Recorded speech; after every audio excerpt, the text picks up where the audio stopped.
Bem, amigos, hoje vamos analisar ela aqui, ó, a Petz, a empresa do ramo de varejo que se destaca pelo seu nicho específico, como o nome diz, do ramo pet, e que nos últimos anos, mesmo que o varejo do Brasil tenha enfrentado momentos difíceis, ela parece que está atravessando bem. Mas a pergunta que fica é: será que vale a pena ter Petz na carteira? É uma boa empresa? Será que os fundamentos dela estão valendo a pena o investimento? É isso que nós vamos analisar hoje. Vamos fazer uma análise completa da Petz. Bom, veja só que é uma empresa que nos últimos 5 anos, né, trouxe aqui uma volatilidade muito grande. É uma empresa que foi lançada no mercado em torno de R$15 a ação, chegou a bater aqui quase R$28, R$29, e aí despencou, né? Quem investiu R$1.000 no início do processo, hoje só teria R$266. Veja que é uma rentabilidade negativa de quase 80% para baixo nos últimos 2 anos. Será, hein, que a Petz fez um fundo, ou será que tem espaço para ela cair ainda mais?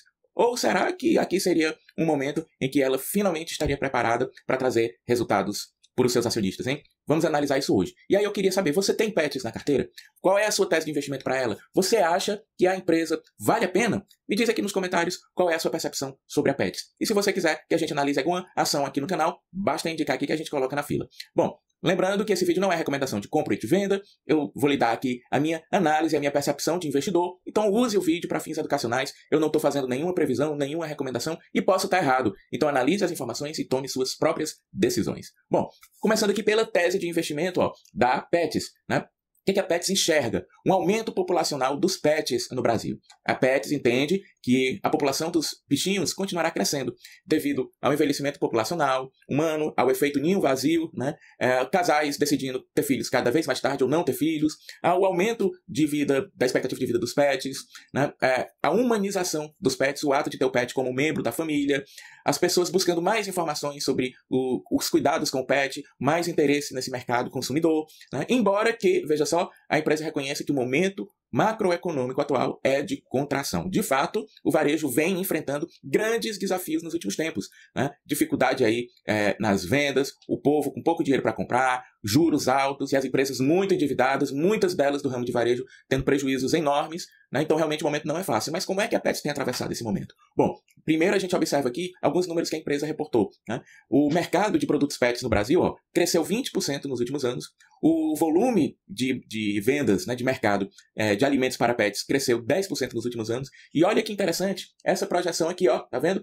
O número de cães e gatos vai subir, a expectativa é que suba, ó, de 88 milhões para 102 milhões que já foi em 2022, para 127 milhões de bichinhos em 2028, enquanto a população de crianças, ó, até 14 anos vai se manter estável com uma tendência de queda, né? Então veja que a tendência, de fato, segundo esse levantamento, é que cada vez mais tenhamos animaizinhos nas residências do que crianças, né? Então veja, pelo público consumidor da empresa, 2 é o número médio de animaizinhos que tem no lar, 41% dos tutores compraram ou adotaram um animalzinho durante a pandemia, aproximadamente R$300 é o custo médio que a pessoa tem com o pet. 72% dos clientes da empresa têm interesse na questão do bem-estar animal. 88% consideram o pet um membro da família. 63% se consideram pai ou mãe do bichinho. 65% não hesitam em gastar dinheiro com os pets, né? 68% deles preferem demonstrar afeto ao animalzinho com comida ou petiscos. 48% preferem com brinquedos. 75% deles declaram que conversam com os animais e até prestam homenagens, como festinha de aniversário para o bichinho. 68% dizem que o pet influencia nas decisões que eles tomam sobre lazer, que tipo de lazer, férias, viagens, passeios irão fazer, né? Então, realmente, é um indicativo de que esse mercado tem um público tanto em crescimento de pessoas, de público, como de investimento por parte, de ticket por parte de cada consumidor, como também é um público bastante fiel, né? A gente está falando de pessoas que consideram o pet como um membro de sua família. Aí você vai deixar um membro de sua família passando necessidade? Negativo, porque a Petz está aqui para atender a gente, né? Então a Petz, ela demonstrou aqui nos seus números um aumento da receita bruta em 38% nos últimos anos, né? E uma base de clientes também aumentando no âmbito aqui dos 36%. Então são números bastante consideráveis que revelam que a tese de investimento da Petz é muito interessante, né? Ela realmente tem crescido e tem espaço para crescer ainda mais. A gente vê, olha só, que apenas nos 12 meses entre o terceiro trimestre de 2022 e aqui, ó, o terceiro trimestre de 2023, houve um aumento, ó, de 36 lojas. Quer dizer, é um ritmo de abertura de 3 lojas por mês. Isso em pleno ano de 2023. E em 2022 ela já tinha aumentado ali 47 lojas no mesmo período. Né? Então a gente vê que enquanto todas as outras empresas praticamente do varejo estão passando dificuldades, fechando lojas, altamente endividadas, apresentando prejuízos, a Petz está crescendo, abrindo 3 lojas por mês em média. Isso aqui é um dado extremamente relevante, na minha opinião, que mostra a robustez desse mercado que ela está inserida. E olha só que interessante, 48% das lojas da Petz ainda está concentrada em São Paulo. Quer dizer, primeiro, ela ainda está se aproveitando dessa vantagem logística geográfica de ter uma grande concentração de lojas num único estado, 48%, quase metade das suas lojas estão em São Paulo, como também isso revela que há um grande espaço. Porque se metade das lojas estão em São Paulo, isso significa que no Nordeste, no Sul, nos outros estados do Sudeste, no Brasil inteiro, ainda há muito mercado que a Petz pode explorar. Né? Dá para perceber que esse mercado ainda está em consolidação e a Petz pode se beneficiar deste movimento. Né? Bom, a empresa revela que fez um investimento menor no terceiro trimestre de 2023, olha só, o investimento que havia sido de 102 milhões de reais no terceiro trimestre de 2022 caiu para 47 milhões. Né? Mas veja, de fato, houve um menor ritmo de abertura de lojas. Em vez de ter aberto 47, como no período anterior, abriu 36 lojas. Mesmo assim, é um crescimento muito grande da quantidade de lojas. Um ritmo ainda muito bom. Então, é um menor ritmo de abertura de lojas, mas a companhia destaca que está com mais eficiência na implantação de novas lojas. Ela está conseguindo fazer lojas melhores e mais baratas, reduzindo aqui o CAPEX por loja. Né? Isso aqui é muito interessante porque mostra que a empresa vem fazendo um avanço no quesito eficiência. E isso é uma das coisas mais importantes no varejo. No varejo, onde a margem é bem dura, bem pequena, quem tem eficiência é que sobrevive e se estabelece. E interessante a gente observar também aqui, aqui a setinha do mouse, né? Bem aqui, que a empresa tem feito um investimento em tecnologia e digital. A empresa destacou que no ano de 2023 reformulou o seu aplicativo e tem conseguido avanços consideráveis no mercado digital, né? Que é um segmento bastante interessante para a empresa. Bom, pelo quesito renda passiva, a gente vê que a Petz paga dividendos, mas ainda num nível muito baixinho, né? Um payout de 15%, que revela aqui um dividendo de 0,29%. André, é muito pequeno, quase irrelevante, mas veja só. Eu vou mostrar aqui para você que em 2020, 2021, 2022, 2023, a empresa pagou dividendos. Eu sei, é muito pequeno, é muito baixo, porque se trata de uma empresa que está focada em crescer, abrir novas lojas, conquistar a sua participação no mercado, que é crescente. Mas veja que mesmo nesse momento em que ela está focada em crescer, ela tem pago dividendos. Isso chama muito a minha atenção, porque se ela continuar crescendo e se ela continuar pagando dividendos, no futuro o dividendo dela pode ser muito interessante, se ela conseguir colocar em prática a sua estratégia. Né? Mas veja que nem tudo são flores. O lucro por ação da companhia tem caído de 2020 para cá. Né? A gente vê que a companhia tem dado um foco muito grande no crescimento. Né? Ela utiliza os seus recursos para investir na abertura de novas lojas, fez aquisições, ampliou a sua interação no mercado digital. Então, veja que é uma empresa que está segurando aqui os lucros. Né? Além disso, a gente vê que essa redução de lucros não está em correlação com a receita, porque a receita tem aumentado. A receita no terceiro trimestre de 2023 foi 6,8% maior do que a do terceiro trimestre de 2022. E nos 9 meses de 2023 foi 15% maior do que nos 9 meses de 2022. Então a empresa está aumentando a receita, mas está diminuindo o lucro. O que é que tem aqui no meio? A gente tem que ver. Né? Se ela aumentou a receita e diminuiu o lucro, tem uma parte do recurso que está sendo desviada para algum lugar. Né? Bom, observe aqui e aí o que é ruim? Né? Se isso estiver indo para pagar juros, se é uma empresa super endividada, é ruim. Agora, se esse dinheiro estiver sendo usado para investimentos, aí é bacana, que ela está usando para crescer. Né? Então veja, a receita digital da empresa, veja que a receita normal, geral, aumentou 6,8% e 15% na base dos 9 meses. Né? Já no digital, esse aumento foi de 19% do terceiro trimestre de 2022 para o terceiro trimestre de 2023. E nos 9 meses, aumentou de 33,5% para 37,5%. Então veja que a empresa está aumentando a sua receita, mas está aumentando mais no digital do que no físico. Isso aqui é bem interessante, porque é uma outra frente de trabalho que a empresa está explorando com mais força. Né? Perceba aqui que a empresa reporta que o gasto médio mensal do cliente na base digital é 60% maior do que na base física. Né? E a quantidade de assinantes aumentou em 12% na base anual. Então é muito interessante esse crescimento aqui da Petz na área digital. Né? E isso não se revela no lucro. Né? Veja que o lucro bruto, isso aqui preocupa, tá? Teve uma queda na base anual de 2%. O lucro bruto era 40,2% em 2022, caiu para 38,2%. Né? Na base dos 9 meses de 2023, caiu de 40,6% para 39,2%. A empresa alega, né, que isso aqui tem sido ocasionado por uma por uma estratégia mais agressiva de precificação, né? E também pelo cenário macroeconômico e também porque ela tem usado uma parte dessa margem para conquistar mercado, né? Então, é preocupante? É. Mas será que a empresa está perdendo eficiência? Veja só, do lado da despesa, a empresa também tem feito um trabalho, tá? As despesas operacionais no terceiro trimestre de 2023 representaram 31,3% da receita geral, da receita bruta, enquanto no terceiro trimestre de 2022 era 32%.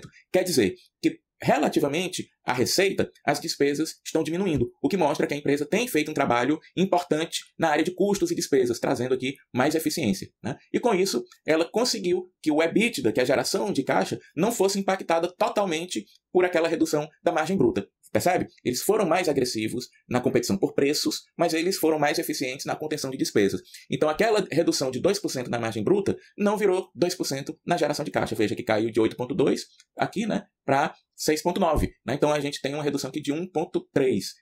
7,9%, 1,3%. Por quê? Porque os outros 0,7% foi contido por conta da redução de despesas. Então veja que a empresa foi estratégica aqui. Ela fez um trabalho para controlar mais as suas despesas e, em contrapartida, ela conseguiu oferecer ao consumidor preços mais competitivos para, assim, ela conquistar mais mercados, né? Então veja que no lucro líquido ajustado a gente teve aqui uma redução frente à base de 2022. E isso, para mim, continua sendo um sinal de alerta, tá? Eu não investiria na Petz agora e isso é um dos motivos. Eu gostaria de ver como é que vai se comportar o lucro bruto da empresa nos próximos balanços, antes de fazer um aporte. Até porque, na minha visão, a empresa ainda está cara.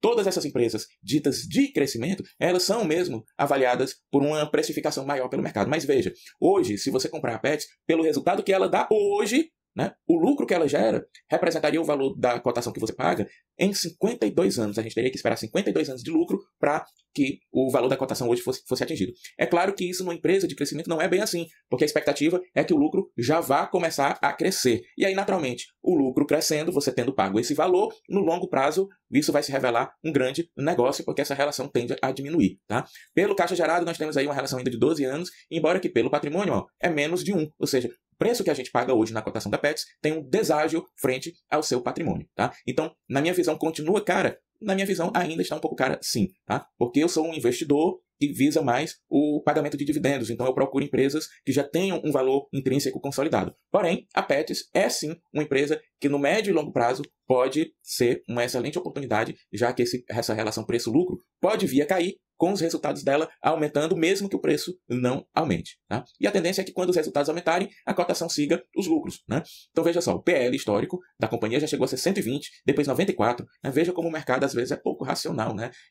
Estica demais as suas previsões futuras. Hoje, essa relação preço-lucro está em 52, que historicamente é a menor da Petz. Na minha visão, ainda está um pouco elevado. Eu gostaria de ver esse número diminuir um pouco antes de eu pensar em fazer um aporte, né? Mas veja só aqui que gráfico lindo, né? É o gráfico da receita líquida da companhia. Veja como vem subindo ao longo dos anos, o que revela que ela está, de fato, crescendo bem, bastante e de maneira constante, né? A setinha para cima aí, bem retinha. O mesmo se dá da geração de caixa. Ah, André, você não mostrou ali que o EBITDA da companhia caiu? Caiu percentualmente em relação à receita. A receita aumentou, o EBIT em relação à receita, né, diminuiu percentualmente, mas veja que em reais a seta é inclinada bem para cima. Então a companhia está gerando mais caixa. É importante que você compreenda isso. Percentualmente, o caixa gerado não aumentou tanto quanto a receita que a companhia teve, mas em relação ao caixa que foi gerado nos anos anteriores, a gente vê que a companhia, ano após ano, vem gerando mais, tá? Percentualmente, às vezes, a gente não vê o crescimento, mas em reais está crescendo, tá? Isso aqui a gente vê claramente por esse gráfico. Veja que nas barras verdes, a gente tem a receita aumentando e aqui embaixo, ó, a linhazinha do lucro vai retinha, né, até ficando pouco percebida, né? Então a gente vê claramente que a empresa está usando o caixa que ela gera para crescer, para abrir novas lojas. Então isso tem comprometido o lucro no curto prazo, né? Veja que a margem bruta da empresa é de 46%, e significa que quando você compra, sei lá, um brinquedinho para o seu pet por R$100, R$ 53,39 é custo e despesa, e R$ 46,61 é o lucro bruto da empresa. É um número bacana. Agora veja que quando isso vem aqui para a geração de caixa, já diminui drasticamente. Para o lucro líquido, drasticamente, né? Para o lucro sobre o patrimônio, reduz bastante. Para o lucro sobre o capital do investidor também. Por quê? Porque a empresa tem pego esses 46% e tem usado a maior parte desse recurso para investir em novas lojas, investir em aquisições, investir na ampliação do seu mercado no e-commerce, no digital. Então a empresa tem investido esses recursos, de fato, no seu crescimento. Veja que a margem bruta, se a gente for olhar de 2020 para cá, ela reduziu, né? Mas se a gente for olhar de 2017 para cá, ela subiu, né? A margem líquida vem caindo, porque a empresa vem usando, como eu disse, o seu caixa para abrir novas lojas. O ROIC também, né? O ROI também. Então veja que é uma empresa que no quesito rentabilidade ela pode apresentar números aqui que preocupam, tá? Eu particularmente não invisto em empresas que contabilmente estão apresentando um retorno cada vez menor. É certo que isso tem explicação, já falei. A empresa está utilizando recursos para crescer, abrir novas lojas. Mas eu, particularmente, prefiro investir em empresas já um pouco mais maduras. Agora, veja aqui em relação ao endividamento. Isso aqui, em minha visão, é uma notícia muito boa. Veja que a dívida bruta ali da companhia, em vermelho, é 460 milhões. Mas ela tem em caixa, aqui nas disponibilidades em azul, 470 milhões. Isso significa que ela não tem dívida líquida. A dívida líquida é negativa. Por quê? Porque ela tem mais dinheiro em caixa do que a soma de todas as dívidas que ela tem. Isso aqui nos diz que a Petz é um oásis no varejo brasileiro. Porque quase todas as empresas do varejo brasileiro estão literalmente, né, ultra endividadas, com dívidas muito altas e sofrendo, tendo prejuízos, não porque estão crescendo, mas porque estão pagando juros altíssimos de uma dívida que se tornou uma bola de neve. No caso da Petz, não, tá bonitinho, a empresa tem mais caixa do que dívida. Isso é um excelente indicativo, né? Empresas do varejo no Brasil quebram. O Luiz Bassi já falou, toda empresa de varejo vai quebrar. Por quê? Porque elas se endividam demais para crescer numa luta desenfreada pela competição do mercado, e aí quando vem uma crise, o consumo cai, a dívida aumenta e elas não têm caixa para pagar e acabam quebrando. Quando a gente vê uma empresa de varejo que consegue aliar esse equilíbrio de crescer sustentavelmente, mas ter uma dívida controlada, essa empresa ela tende a se tornar perene, né, ao longo dos anos. Esse, na minha visão, é o principal ponto que a gente precisa observar numa empresa de varejo, porque as margens líquidas delas normalmente são baixas. Então não tem espaço para a gente ter aqui um prejuízo financeiro muito grande, né? Então veja que o endividamento da companhia aumentou em termos brutos, né? Ó, a dívida bruta era de 127 milhões no terceiro trimestre de 2022 e subiu, né, consideravelmente para 468 milhões. Aí você diz, André, você não acabou de dizer que a dívida está diminuindo? A dívida bruta aumentou. A empresa deve mais hoje do que devia há um ano atrás. Porém, o que acontece? Esse endividamento dela, ó, é principalmente de longo prazo. Ela tem vários anos para pagar. E mais importante, ó, o caixa, que era de 268 milhões, agora é de 471 milhões. Então a empresa ela aumentou o seu endividamento porque ela fez caixa. E significa que ela, se eu não me engano, emitiu debêntures, recebeu esse dinheiro e ela está com esse dinheiro no caixa dela. Para quê? Para se manter numa situação financeira equilibrada e saudável enquanto ela pode crescer, né? Então veja que ela cresce ao ritmo de 3 lojas por mês, mas essa dívida vai ser paga daqui a 1 ano, 2 anos, 5 anos, 10 anos, seja lá como for, né? Então veja que a empresa aparentemente está fazendo uma boa gestão do seu endividamento. Isso tem feito com que a alavancagem dela, ó, venha cada vez mais se reduzindo, né? E hoje está em praticamente zero, né? Está negativo. A dívida líquida, olha só, o histórico aqui, ela já esteve bem mais endividada no ano de 2019, mas a empresa ela vem, né, fazendo um bom trabalho no sentido de reduzir a dívida líquida e hoje ela está aqui, vamos dizer assim, numa situação de bastante equilíbrio, tá? A liquidez corrente, que é muito importante, que mede a saúde financeira da empresa no curto prazo, né, está numa tendência ali ascendente, então a companhia não tem nenhum risco nesse momento de ter dificuldades para pagar suas dívidas, o que é muito bom no momento em que a economia está num momento desafiador, né? Veja que na DRE, né, a dívida bruta da companhia teve um decréscimo bem grande de 2020 para 2022 e agora em 2023 a companhia tem feito, né, novos créditos, né? O resultado financeiro tem se tornado cada vez mais negativo, claro, né? A gente tem visto que a empresa aumentou a sua dívida bruta, naturalmente o pagamento de juros aumenta, né? Mas a gente vê que isso foi compensado pelo caixa. E no quesito crescimento, a gente observa aqui que a receita da empresa nos últimos 5 anos cresceu 36%, e o lucro da empresa cresceu 22%.